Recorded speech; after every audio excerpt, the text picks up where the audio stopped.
Why do all these Indian students want to study in the US? If you work with people that aren't as good as you, then you become a country of midgets. Private sector growth was actually very good.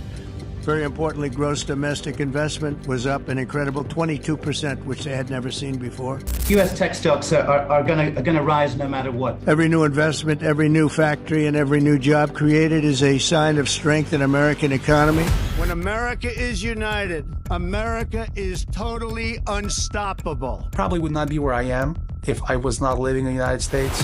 I want people to come into our country in the largest numbers ever, but they have to come in legally. You know what, fam? I could tell you, but how about I just show you? Look in this video.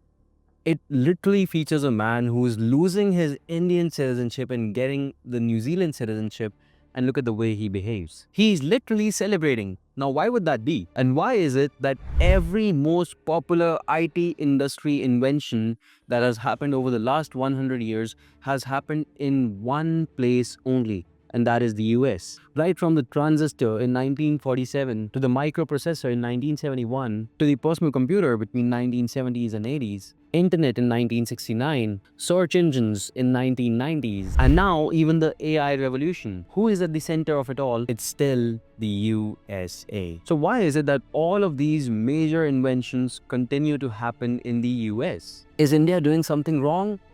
Well, that must be the case, right? Because all these inventions are not happening here in India, even though India right now is the most populous country in the world. Well, one of the biggest reasons is the wrong approach.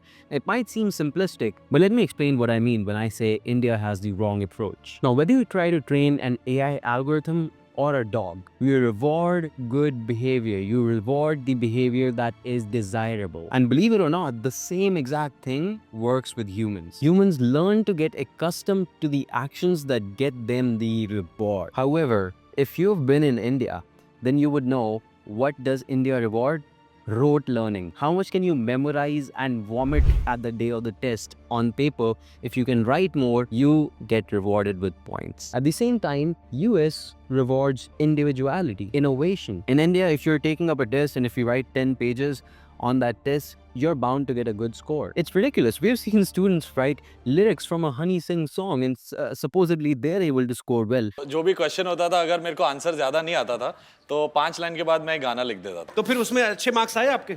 हाँ, पास हो गया बस. So it really shows that neither the professors, the teachers are interested in checking the work of the students, and neither the students are interested in learning anything. They just know that if you write more, you're going to get more points. In fact, India goes as far as to penalizing and ridiculing innovation. If you try to do something that's separate from the rest of the class, you can expect in most cases the teacher will not reward you for it. They're gonna penalize you for it. People are going to laugh at you and they're going to make an example out of you in front of the whole class. And that's how you sort of hinder the innovation mentality. You just stop it right over there, and students are always afraid to go outside of the drawing board. When I went to USC, I felt like the standard of education rose all of a sudden. I could no longer just memorize the concepts and just vomit them on the test day, because most of the scores were actually based on the assignments that I had to do at home. And to do those assignments, I had to understand the concept. It was not possible for me to just copy someone else's work and portray it as my own, because plagiarism is a big issue. So you really just have to understand what's going on, and that's not something I was used to. The second thing that India does extremely wrong is the crab mentality. This won't work. That won't work. That's a dumb idea. What are you doing? Someone already made it before. If their idea, their app didn't work, how could yours work? Your app name is stupid. All these kinds of issues. Like, we are some of the most opinionated people on this earth. In fact, if you go online and you see people are trying to get feedback on whatever they're trying to build, these are the kinds of comments you see. Launched an app with 100 downloads and is acting like a unicorn already. This is why Indian startups fail. This guy thinks his 2-person startup can disrupt the tech industry. Cute dreams. Another scam app ready to swindle the markets. So what I realize is that we try to pull others down instead of encouraging them. The keywords scam, fraud, fraudster, all these are used simply in India, even though you're just trying to do something that is new. I mean, we've had this experience, and I'm sure if you have ever tried to build a product, any kind of software, anything at all, even before launching, some people say it's a scam. and they couldn't have used it because it's not even out in the market yet. You haven't charged a single penny from anyone, yet they would go ahead and have the audacity to call your app, your idea, a scam. Don't get bogged down over here.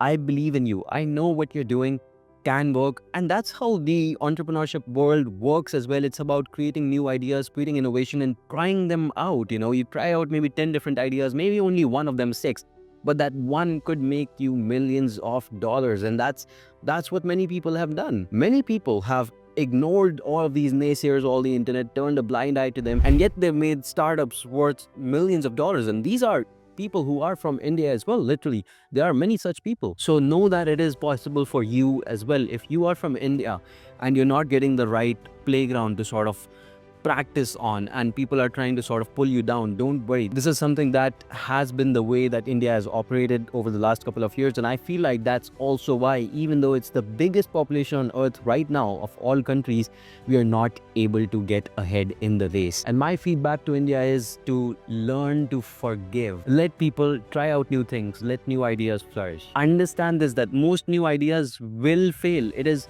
absolutely going to happen, but surprisingly a few will fly off. And even the failed endeavors, that's not nothing.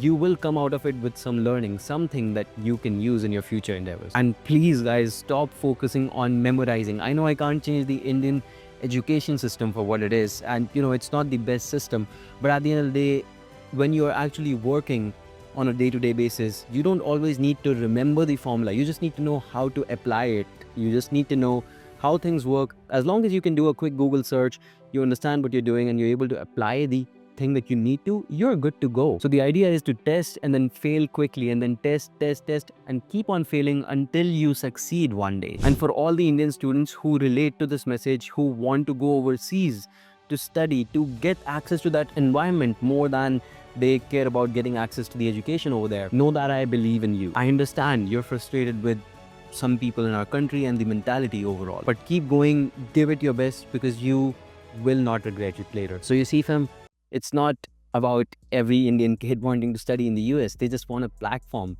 where they are valued, recognized, and they meet like-minded people. I'd love to know from you guys what you think about the mindset and this video. Have you come across these experiences? Let me know in the comments down below. Let's start a conversation. And if you'd like to meet like-minded people who are on their journey to go overseas and, well, create great things in future, make sure you sign up on YMGrad.com, because you're going to be able to network with a lot of like-minded people just like you and I. You can also follow me on Instagram and subscribe to the channel if you like this video, and share it with the people who need to know. Thank you so much for watching. Goodbye and take care.